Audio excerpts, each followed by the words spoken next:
नमस्कार दोस्तों, स्वागत है आप सभी का पाथफाइंडर पर। आई एम श्योर आपने फिजिकल ज्योग्राफी का लेक्चर नंबर 1 देख लिया है। नहीं देखा है तो जाकर जरूर देखें। और अब हम आपके सामने पेश कर रहे हैं फिजिकल ज्योग्राफी का लेक्चर नंबर 2। और इस लेक्चर में दोस्तों हम आपके साथ एक बहुत ही इंपॉर्टेंट टॉपिक को डिस्कस करने वाले हैं। दिस इज समथिंग जो कि आपकी आगे जाकर कई सारी क्लासेस में काम आने वाला है। अगर इसको आसान भाषा में कहूं तो we are still talking about the basics of physical geography. In lecture number 1 I talk to you about the latitudes and the longitudes की किस तरीके से धरती के ऊपर जो इमेजिनरी लाइंस होती हैं वो हमने हमारी सहूलियत के लिए क्यों बनाई हुई हैं, क्या उसके फायदे हैं। अब हम एक और चीज की बेसिक्स की बात करने वाले हैं and that is the various motions of the अर्थ कि धरती बेसिकली किस किस तरह की रोटेशन और रेवोल्यूशन करती है और इसका पर्पस क्या है, क्यों हमारी कंप्लीट फिजिकल ज्योग्राफी, खास रूप से जो हमारी क्लाइमेटोलॉजी और हमारी ओशनोग्राफी है वहां पर इनकी क्या रेलेवेंस है। और इस वीडियो में आपको पहले ही बता दूं, हम इन सभी चीजों को विजुअलाइज करने वाले हैं। मैं कुछ आपके सामने कुछ ऐसी चीजें भी पेश करूंगा जिसके चलते आप ये रोटेशन और रेवोल्यूशन वाली चीजों को और आसान तरीके से और अच्छे तरीके से समझ पाएंगे। राइट दोस्तों, एक और important announcement before I begin. हमारा जो बैच कोर्स है इंडियन ज्योग्राफी का, ये शुरू होने वाला है। 2 जून को क्लास शुरू हो जाएगी। रोजाना शाम को 6 बजे क्लासेस हुआ करेगी। एंड इसके लिए अगर आपको इसमें हिस्सा लेना है, आपको अनअकैडमी की सब्सक्रिप्शन लेनी पड़ेगी जिसमें कि इंडिया के टॉप एजुकेटर्स आपको पढ़ाएंगे। इतना ही नहीं, आपको दिल्ली की फैकल्टी भी यहाँ पर आके पढ़ाएगी एंड मोर इंपॉर्टेंटली कई सारे एक्स ब्यूरोक्रेट्स हैं जो कि आपको यहाँ पढ़ाएंगे, प्लस आपकी मेंटरिंग भी करने वाले हैं। जो भी बैच आपको सबसे ज्यादा सुटेबल लगता है, फिर भले वो रिविजन बैचेस हों, 2 ईयर बैचेस हों, 1 ईयर बैचेस हों या फिर एनसीईआरटी बैचेस हों, आप सभी के सभी बैचेस को एक्सेस कर सकते हैं by just going for a single subscription. And दोस्तों, इंडिया के टॉप एजुकेटर्स जो भी यहाँ पे हैं वो सारे के सारे एजुकेटर्स आपको यहाँ पर पढ़ा रहे होंगे। So don't wait and if you still have any queries तो आप टेलीग्राम चैनल पे जाइए और मेरी वहां पे डिटेल्स शेयर करी हुई हैं, वहां पर आप मुझसे संपर्क कर सकते हैं, अपनी क्वेरीज को क्लैरिफाई कर सकते हैं। अगर दोस्तों प्राइस की बात करें तो 1 साल का यदि आप कोर्स परचेज करते हैं तो द प्राइस इज 49,500 रुपीज। 2 साल का प्राइस 72,000 रुपीज है। इसमें भी you can apply my code ANIUPSC and get a 10% discount on this particular price. अगर आप लोग 2021 या 2022 की तैयारी कर रहे हैं, आपको 1 साल का कोर्स लेना चाहिए। अगर आप लोग 2023 की तैयारी कर रहे हैं, you must go for the 2 year course. इतना ही नहीं, अगर आप लोग एक पर्सनल कोच चाहते हैं तो अनअकैडमी वो भी आपको प्रोवाइड करता है। इस केस में you must go for the iconic course जिसमें कि आपको पर्सनल कोच प्रोवाइड करवा दिया जाएगा। मेरी सलाह आपसे यही रहेगी, in the beginning you can go with the plus course और कल को जब आप आइकॉनिक कोर्स आपको लगता है कि आपकी तैयारी ठीक ठाक हो गई है, you can then any time extend it for the iconic subscription. इसमें कई सारे ऑफर्स चल भी रहे हैं, आप चाहें तो इसको अभी परचेज कर सकते हैं। ऑल राइट, स्टार्ट कर लेते हैं हमारे लेक्चर को। और देखिए, सबसे पहले we will be starting with the basics. इन बेसिक्स के थ्रू हम धीरे धीरे चीजों को समझेंगे and once we have understood कि रोटेशन और रेवोल्यूशन के जो मोशंस हैं वो किस तरीके से होते हैं, आपके 2 बहुत ही इंपॉर्टेंट कॉन्सेप्ट्स हैं जो कि उसके माध्यम से क्लियर होने वाले हैं। सबसे पहला आपका जो इंपॉर्टेंट कॉन्सेप्ट उस पर्टिकुलर हिसाब से क्लियर होगा, that is the concept of equinox and second important thing is the concept of solstice. ये सारी की सारी चीजें आपकी लेक्चर के एंड में जाके क्लियर हो जाएंगी। राइट, सो देखिए, सबसे पहले तो अर्थ के कुल मिला के 2 मोशंस हैं। जो पहला मोशन है दोस्तों, इसको रोटेशन मोशन कहा जाता है, यानी कि अर्थ अपनी ही एक्सिस के ऊपर टर्न कर रही है। इस चीज को कहा जाता है रोटेशनल मोशन। अगर इसको मैं थोड़ा आपके लिए आसान करूं तो फॉर एग्जांपल आपके सामने मैंने ये बॉल होल्ड करी हुई है। मान लीजिए कि ये अर्थ है, ठीक है। ये पिंक वाली बॉल हमारे लिए अर्थ रहने वाली है इस पूरे के पूरे लेक्चर में। और ये अगर अपने ही एक्सिस पे घूम रही है, अगर ये इस तरीके से घूम रही है तो इसको हम क्या कह रहे हैं, इसको हम कह रहे हैं कि ये अर्थ का रोटेशनल मोशन है। आपको इन सब चीजों में अभी जाने की आवश्यकता नहीं है, हम लेक्चर के एंड में जाके ये सारी चीजों को क्लियर कर देंगे। फिलहाल केवल पहली लाइन को पढ़िए और पहली लाइन के हिसाब से रोटेशन और रेवोल्यूशन में फर्क को समझिए। अर्थ is rotating on its own axis, इसको रोटेशन मोशन कहा जाता है। लेकिन ये रोटेट करने के साथ साथ असल में एक और बॉल के इर्द गिर्द घूम भी रही है, इसको कहा जाता है revolution. The revolution is the movement of the earth around the sun guys. अब आपके सामने मैं एक और बॉल पेश कर देता हूं, that is the green ball. और इस पूरे लेक्चर में ये ग्रीन बॉल एक सन का काम करने वाली है। ये जो अर्थ थी, आपकी पिंक बॉल थी, ये अपनी एक्सिस पे घूम रही थी, लेकिन ये साथ साथ में ग्रीन बॉल के इर्द गिर्द भी घूम रही है। लेकिन दोस्तों, जब ये ग्रीन बॉल के इर्द गिर्द घूम रही है तो इसने अपना मोशन बंद नहीं किया है, ये अपना मोशन भी चलता रहता है और ग्रीन बॉल के इर्द गिर्द वाला मोशन भी चलता रहता है। तो जो इसका अपना मोशन था उसको हम लोग क्या बोल रहे थे, रोटेशन बोल रहे थे। लेकिन जो इसका मोशन ग्रीन बॉल के इर्द गिर्द था, इसको हम लोग रेवोल्यूशन बोल रहे थे। I think now we understand the two different motions of earth, कि अपनी एक्सिस वाला रोटेशन है और अर्थ के अराउंड घूमने वाला रेवोल्यूशन है। चलिए आपके सामने मैं ये इमेज को पेश कर रहा हूं। अगेन इस इमेज में आपको क्या देखना है, आपको ये नहीं देखना है, आपको ये नहीं देखना है, आपको ये भी नहीं देखना है और आपको ये भी नहीं देखना है। आपको केवल दो चीजें देखनी है कि एक तो अर्थ का ये वाला मोशन है, इसको हम लोग बोल रहे हैं द रेवोल्यूशनरी मोशन, और एक अर्थ का ये वाला मोशन है, इसको हम लोग बोल रहे हैं द रोटेशन मोशन, कि अर्थ अपनी एक्सिस पर भी घूम रही है। और अर्थ की एक्सिस अगर आप लोग क्लियरली देखेंगे इस इमेज में तो आपको ये वाली एक्सिस अर्थ की नजर आ रही होगी, यहां पर भी अर्थ की एक्सिस आपको नजर आ रही होगी, यहां पर भी अर्थ की एक्सिस आपको नजर आ रही होगी। ये अर्थ की एक्सिस क्या है इसको भी समझेंगे, डोंट वरी। लेकिन हाँ, आप इतनी बात तो समझते हैं कि अगर जो हमारी अर्थ थी, जो पिंक बॉल हमारी अर्थ थी, ये इसकी एक्सिस है इस तरीके से, और ये इस एक्सिस के इर्द गिर्द घूम रही है, राइट। कोई भी एक सर्कुलर बॉडी होती है, अगर वो घूमती है तो वो अपनी एक्सिस के इर्द गिर्द घूमती है, राइट।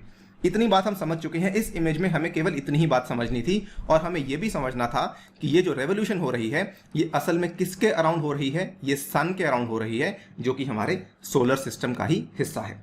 नाउ एक और चीज को समझिए, मैंने आपको अभी ये बोला कि अर्थ की जो रोटेशन है अपनी एक्सिस पे है, लेकिन जो रेवोल्यूशन है वो सन के अराउंड है। लेकिन जो इसका रोटेशन है वो तो एक सर्कुलर मोशन है, लेकिन जो इसका रेवोल्यूशन है क्या वो एक सर्कुलर मोशन है?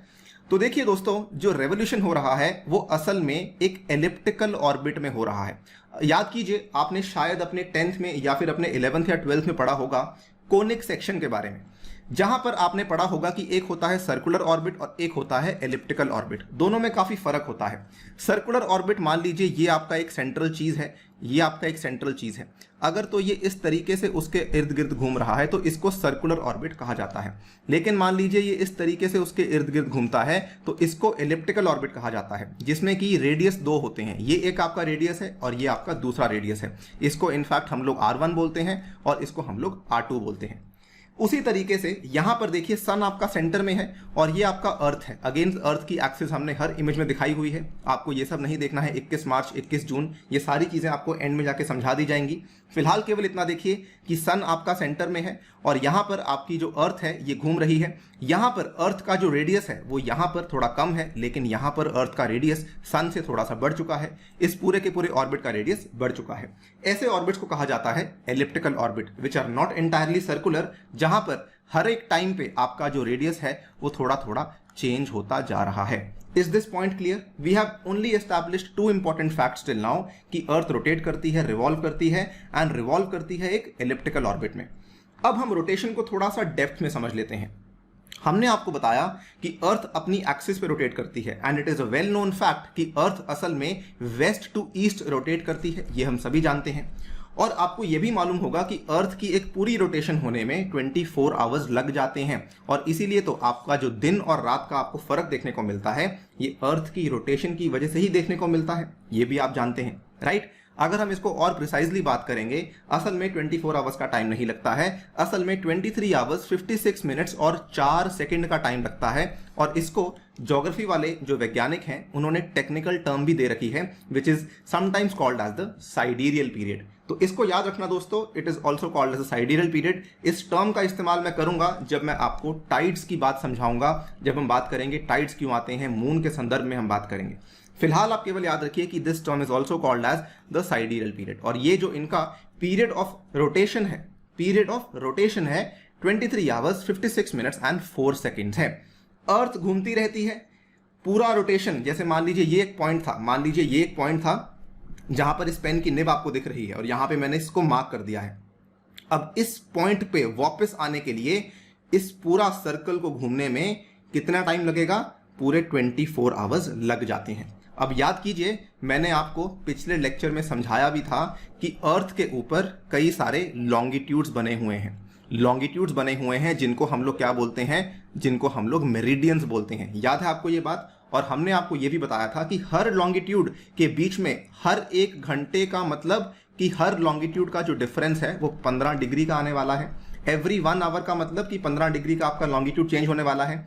अब इसी तरीके से जैसे जैसे आपकी अर्थ घूमती रहती है वैसे वैसे अलग अलग अलग लॉन्गिट्यूड पे आपका सूर्य उदय होता रहता है, वैसे वैसे अलग अलग लॉन्गिट्यूड पे आपका सनराइज होता रहता है, वैसे वैसे अलग अलग लॉन्गिट्यूड पे आपका एरियाज में दिन शुरू होता रहता है। राइट गाइस, ये क्योंकि अलग अलग लॉन्गिट्यूड्स धरती के ऊपर बने हुए हैं और क्योंकि धरती धीरे धीरे घूम रही है तो धीरे धीरे सारी की सारी जो लॉन्गिट्यूड्स हैं वहां पर सूर्य उदय शुरू हो जाता है। अब देखिए, आपको मैंने यहां पे दिखाया हुआ है the earth is rotating from west to east, और ये इसका जो रोटेशन है ये कंटिन्यूस रोटेशन है, बिल्कुल सही बात है। और धीरे धीरे सारे के सारे एरियाज में आपका सूर्योदय होना शुरू हो जाता है जैसे जैसे वो वाला एरिया सन के सामने आता रहता है। ये बात क्लियर हो गई। अब हमने आपको पहले दिखाया था कि ये आपका सन था बीच में और यहाँ पे आपकी अर्थ थी। सन आपकी ग्रीन बॉल है, अर्थ आपकी पिंक बॉल है। तो देखिए सन वैसे है, अर्थ घूम रही है, तो जैसे जैसे अर्थ घूम रही है जैसे जैसे आपके लॉन्गिट्यूड्स के सामने अर्थ सन आता जा रहा है वैसे वैसे उन एरियाज में आपका सूर्योदय होता जाएगा। और अगेन याद कीजिए 15 डिग्री और 1 घंटे वाली बात आई एम श्योर आपको याद होगी, किस तरीके से हर एक 15 डिग्री के बाद 1 आवर का डिफरेंस आपको देखने को मिल जाता है। नाउ इस चीज से हमने एक और चीज को भी एस्टैब्लिश कर लिया है। वो क्या है दोस्तों? वो बड़ी सिंपल सी बात है। यहां पर आपका सन था, सन आपका हमेशा रोशनी छोड़ रहा है, लेकिन यहां पर आपका जो अर्थ था, जो ये सामने वाली चीज है, अभी क्या इसके ऊपर सूर्य की किरणें पड़ रही हैं? जी नहीं पड़ रही हैं। तो इसीलिए इसके इस एरियाज पे अभी क्या होगी? रात होगी। और जो इसके पीछे वाली साइड है, यानी कि जो ये वाली साइड है, यहां पे सूर्य की किरणें पड़ रही हैं, यहां पर क्या होगा? यहां पे दिन होगा। तो इसीलिए आपका इस वाले पार्ट में अभी सूर्य की किरणों की वजह से डे चल रहा होगा, इस पार्ट में नाइट चल रहा होगा। लेकिन जब ये धरती घूम जाएगी तो अब यही पार्ट चेंज हो चुका है, ये पार्ट में अब रात होगी और ये वाले पार्ट में अब दिन हो जाएगा। Hence we can very easily say कि सर रोटेशन की वजह से ही दिन और रात डिसाइड होता है। We have now established one very very important thing कि सर रोटेशन तो हो रही थी, 24 घंटे में हो रही थी, और रोटेशन की वजह से ही दिन और रात होता है। रेवोल्यूशन की वजह से दिन और रात नहीं होता है, क्योंकि धरती अपनी एक्सिस के इर्द गिर्द घूम रही है, इसीलिए रोटेशन की वजह से दिन और रात हो रहा है, रेवोल्यूशन की वजह से दिन और रात नहीं हो रहा है। हमें केवल इतनी सी ही बात समझनी थी, लेकिन इस बात को असल में कॉम्प्लेक्स कर दिया जाता है बिकॉज असल में धरती की जो एक्सिस है वो एक टिल्टेड एक्सिस है। इस चीज को थोड़ा ध्यान से समझिए, और ये थोड़ा सा टेक्निकल है, this is something very very interesting. अब मैं आपको दिखा रहा था कि हमारी जो धरती थी वो पिंक वाली बॉल थी, हम इसको धरती को घुमा रहे हैं, धरती को घुमा रहे हैं, और धरती की एक्सिस इस तरीके से बनी हुई थी, राइट, सीधी एक्सिस बनी हुई थी, बिल्कुल सही बात है। लेकिन दोस्तों असल में धरती की जो एक्सिस है वो थोड़ी सी टिल्टेड है, यानी कि धरती बिल्कुल ऐसे सीधी सीधी नहीं घूमती है। अगर ये आपका सन था तो धरती असल में, अब थोड़े से मोशन को ध्यान से देखिए, धरती असल में थोड़ी सी इस तरीके से घूमती है, घूम अभी भी रही है लेकिन थोड़ी सी टिल्ट हो चुकी है।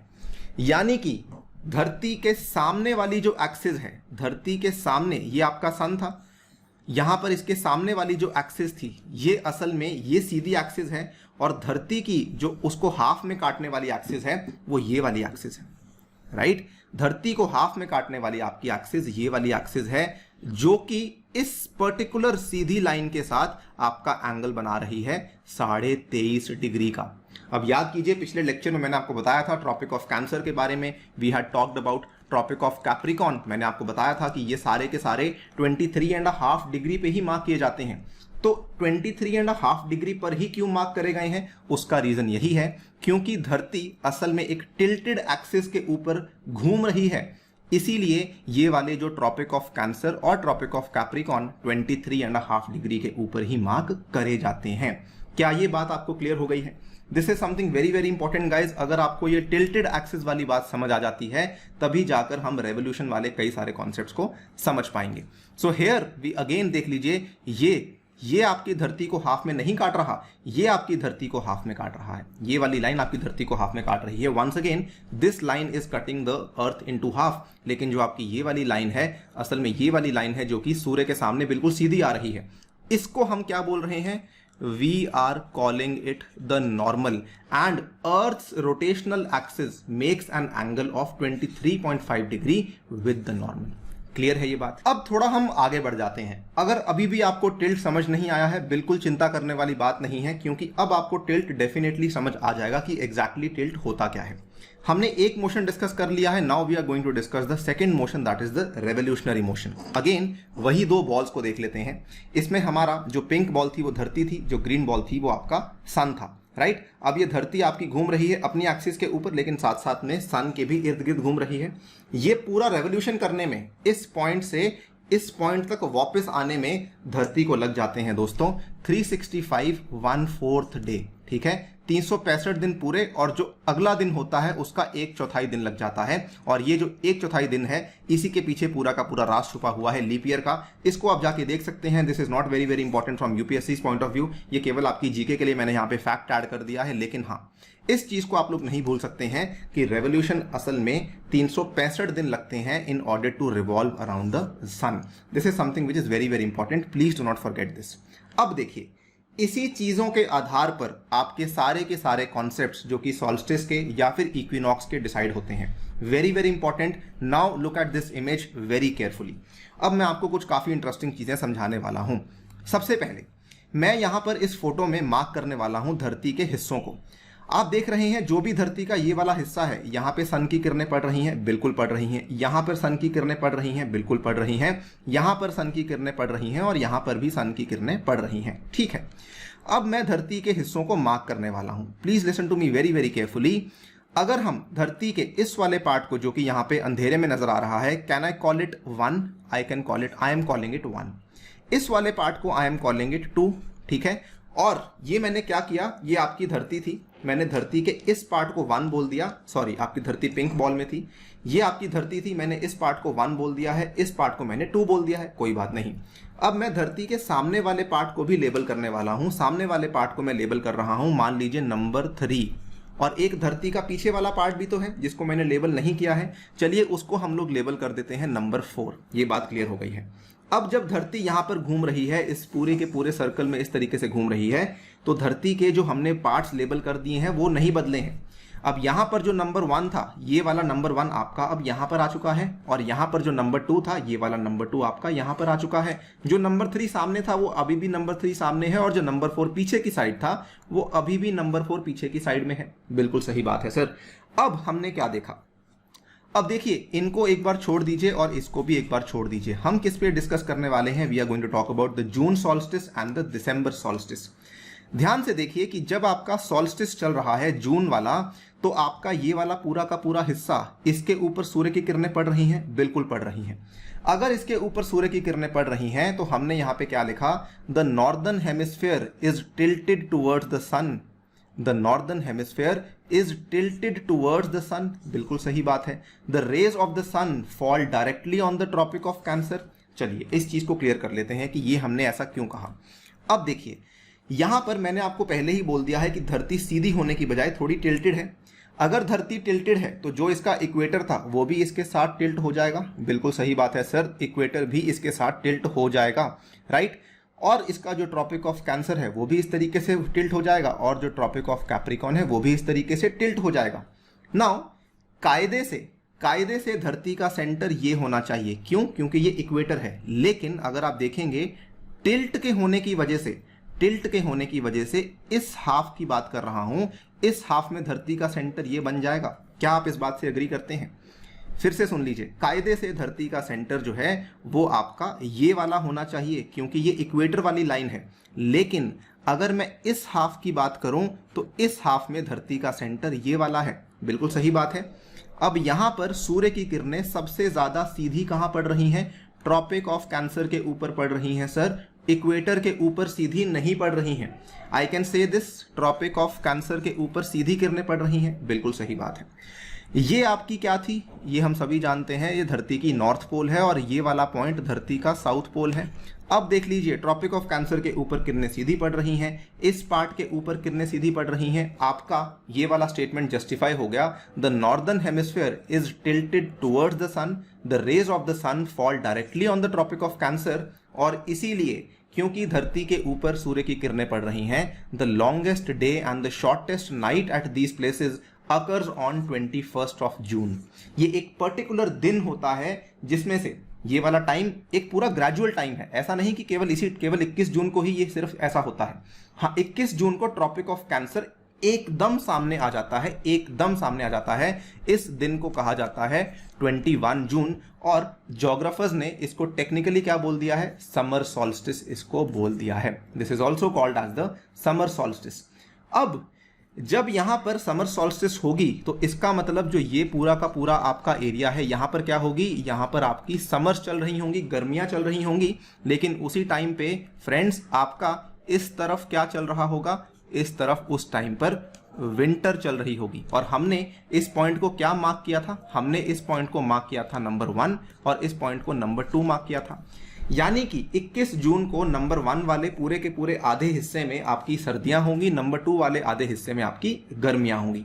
इसको कहा जाता है समर सॉल्स्टिस। समर सॉल्स्टिस की सबसे खास बात क्या है कि इस दिन आपका जो दिन होता है ये लॉन्गेस्ट होता है और आपकी जो नाइट होती है ये शॉर्टेस्ट होती है। ऑब्वियसली दिन लॉन्गेस्ट होगा तो नाइट शॉर्टेस्ट होगी, क्योंकि दिन में 24 घंटे ही होते हैं, राइट। नाउ इसके साथ ही हम ये कह सकते हैं कि जब ये सारी की सारी कंडीशंस आपको इस हाफ में देखने को मिलेंगी तो सर सारी की सारी उल्टी कंडीशंस आपको यहां देखने को मिलेंगी। अगर सेकंड वाले पार्ट में आपको गर्मियां देखने को मिल रही हैं तो फर्स्ट वाले पार्ट में सर्दियां देखने को मिलेंगी। At this time in the southern hemisphere all these conditions are reversed. It is winter season over there. The nights are longer than the days. दिन छोटे होते हैं, रातें लंबी होती हैं। इसको कहा जाता है समर सॉल्स्टिस। सिमिलर तरीके से अब देखिए, सिमिलर तरीके से आपको एक और चीज है यहां पर, अभी एक बार थोड़ा सा वेट कीजिए, I will come back to this slide. Similar तरीके से आपका 22 दिसंबर का दिन होता है। अब फिर से उसी फिगर में वापस आ चुके हैं हम लोग दोस्तों। सिमिलर तरीके से यहां पर हमने क्या मार्क किया था, this was our 1, this was अवर 2, और यहां पर मैंने बोल दिया इसको 1 बोल दिया है, इसको 2 बोल दिया है। अब देखिए मैंने इसमें इक्वेटर को मार्क किया था, बिल्कुल किया था मैंने। यहां पर ये आपका इक्वेटर है, मान लीजिए ये आपका इक्वेटर है, ये आपका ट्रॉपिक ऑफ कैंसर है और ये आपका ट्रॉपिक ऑफ कैप्रिकॉन है। सिमिलर तरीके से यहां पर ये आपका ट्रॉपिक ऑफ कैंसर है, ये आपका इक्वेटर है और ये आपका ट्रॉपिक ऑफ कैप्रिकॉन है। Do you agree with this? यहां पर हमारा धरती का सेंटर ट्रॉपिक ऑफ कैंसर बन चुका था, लेकिन जब आपका यहां पर अर्थ पहुंच चुकी है तो धरती का सेंटर ट्रॉपिक ऑफ कैप्रिकॉन बन चुका है, ठीक है। अब यहां पर इसको कहा जाता है दिसंबर सॉल्स्टिस। जो कंडीशंस यहां पर आपको नंबर 2 में देखने को मिल रही थी वो कंडीशंस अब आपको नंबर 1 में देखने को मिलेंगी। जो कंडीशंस आपको यहां पे नंबर 1 में देखने को मिल रही थी वो कंडीशंस आपको यहां पर नंबर 2 में देखने को मिल जाएंगी।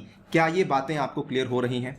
अब देख लीजिए, बड़ी सिंपली हम इन बातों को यहां पे क्लैरिफाई कर सकते हैं। Tropic of Capricorn receives direct rays of sun as the south pole tilts towards it. ये आपकी क्या थी, ये आपकी साउथ पोल थी, ये टिल्ट करने लग गई है, इसीलिए tropic of Capricorn receives the direct raise.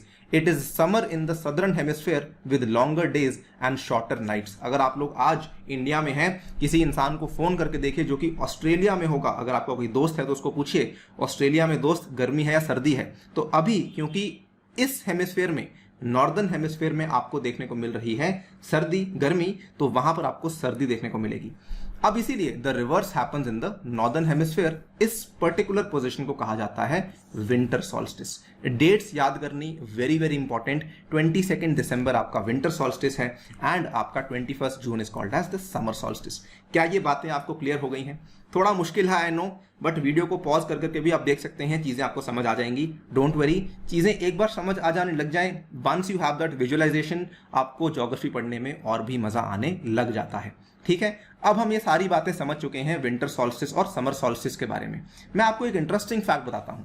अब देखिए, मैंने आपसे इतनी बड़ी बड़ी बातें कही कि देखिए ये धरती इस तरीके से टिल्ट हो रखी है। अब मैं सब कुछ यहाँ पे डिलीट कर रहा हूं। यहां पर देखिए, जब धरती दोस्तों यहाँ पे टिल्ट हो रखी है तो कैन यू सी दिस कि ये पूरा का पूरा हिस्सा, इसको पूरी की पूरी आपकी रोशनी मिल रही है। किसकी रोशनी मिल रही है? सूर्य की किरणों की रोशनी मिल रही है sir. Yes, we can see this. और इस इमेज में थोड़ा ध्यान से देखिए कि जो ये वाली इमेज आपके सामने मैंने यहां पे शो करी है, यहां पर ये समर सॉल्स्टिस में ये पूरा का पूरा आर्कटिक सर्कल जो है इसको पूरी रोशनी मिल रही है। अब आप ये आर्गुमेंट दे दीजिए कि ये धरती ऐसे है, ये बॉल सीधी ऐसी थी, धरती थी, मैंने टेढ़ा कर दिया इसको, अब ये ऐसे घूम रही है, ठीक है, सन के रिलेटिव ये घूम रही है, बिल्कुल घूम रही है।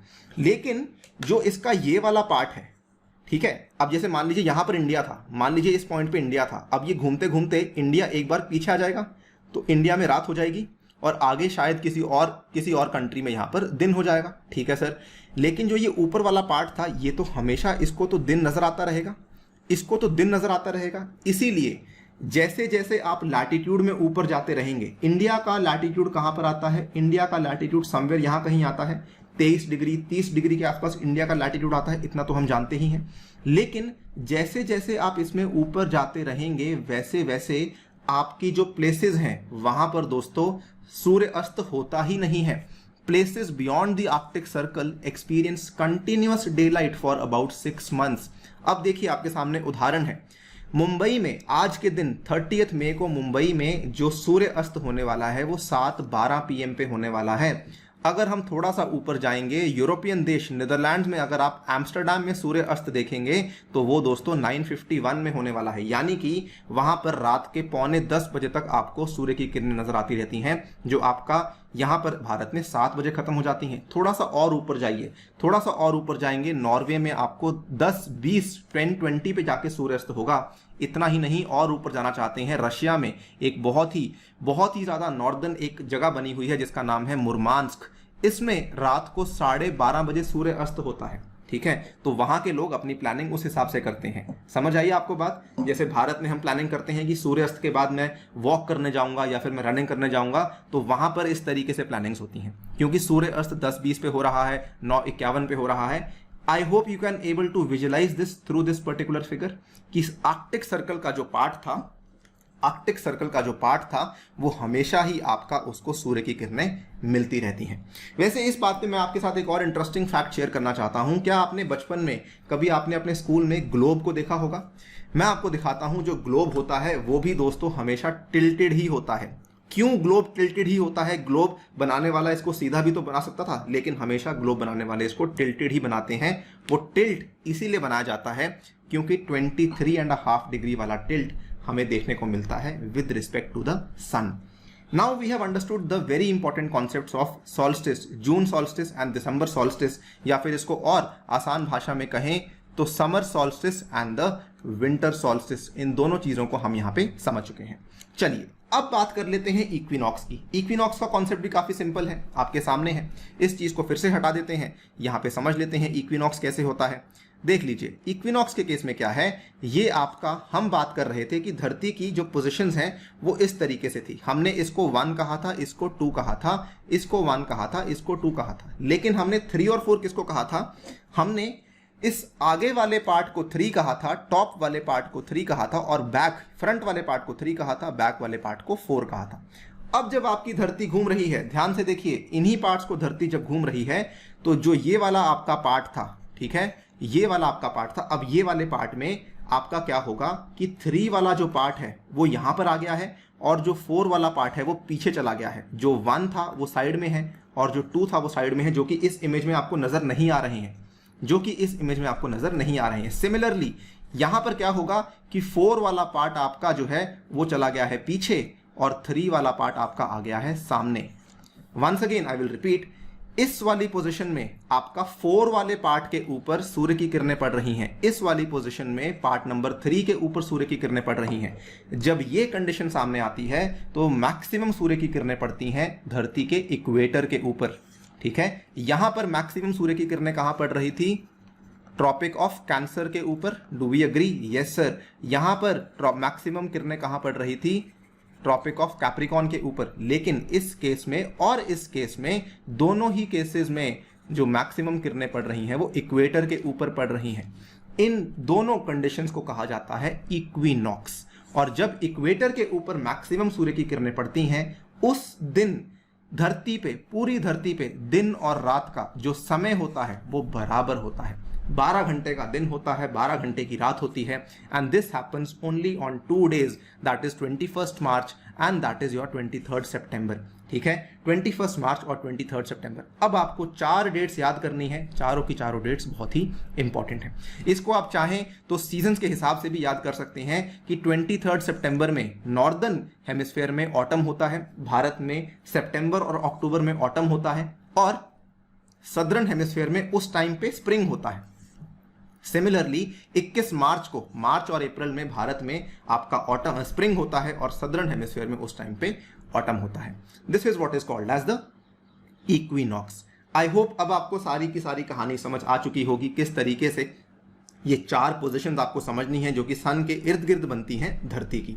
अब दोस्तों हमने एक बहुत इंटरेस्टिंग चीज को यहां पे समझ लिया है, ये सारे कॉन्सेप्ट्स हमने समझ लिए हैं, but most important thing to note is this thing कि असल में जो रोटेशन की वजह से, अर्थ की रोटेशन की वजह से दिन और रात हो रहा था, वो बात तो ठीक है सर, लेकिन जो अर्थ की रेवोल्यूशन है, जो मौसम का बदलाव हो रहा है, वो असल में रेवोल्यूशन की वजह से हो रहा है।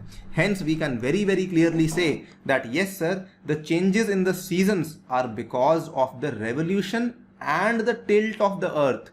ठीक है, टिल्ट की वजह से भी आपका चेंजेस इन सीजन हो रहा है, प्लस रेवोल्यूशन की वजह से भी चेंजेस इन सीजन हो रहा है। Revolution and the tilt of the earth are the 2 important causing factors for changing the seasons on the earth. This is something जो कि आपका टेक अवे मैसेज है, और इसी के साथ हम इस क्लास को वाइंड अप कर सकते हैं। वंस अगेन समरी को देख लीजिए। रोटेशन में मैंने आपको, रेवोल्यूशन में मैंने आपको केवल पॉइंट नंबर 1 समझाया था, लेकिन अब आप सारे पॉइंट्स को समझ पाएंगे। Rotation of the earth is its turning on its own axis. Revolution is the movement of the earth around the sun.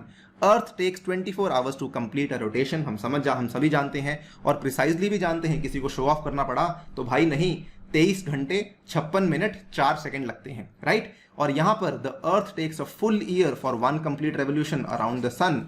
Earth axis of rotation is tilted by 23.5 degree से टिल्ट हुआ है, इसीलिए हमारे globes इस तरीके से बनते हैं, और इसीलिए ट्रॉपिक ऑफ कैंसर और ट्रॉपिक ऑफ कैप्रिकॉन आपका 23.5 डिग्री पे एस्टैब्लिश करवाया गया है। लेकिन जो आपका रेवोल्यूशन है, वहां पे अर्थ का ऑर्बिट एलिप्टिकल है। जो रोटेशन है वो दिन और रात तय करती है, और जो रेवोल्यूशन है वो आपके मौसमों को तय करती है। This is all that we have to cover in this particular video को यहाँ पे समाप्त करता हूँ। वीडियो पसंद आई है, टेलीग्राम पे जाइए, मेरी संपर्क डिटेल्स वहाँ पे दी हुई हैं, मुझे बताइए, and I will definitely get back to you. On that note I conclude this video. Thank you for listening guys, stay tuned and stay safe.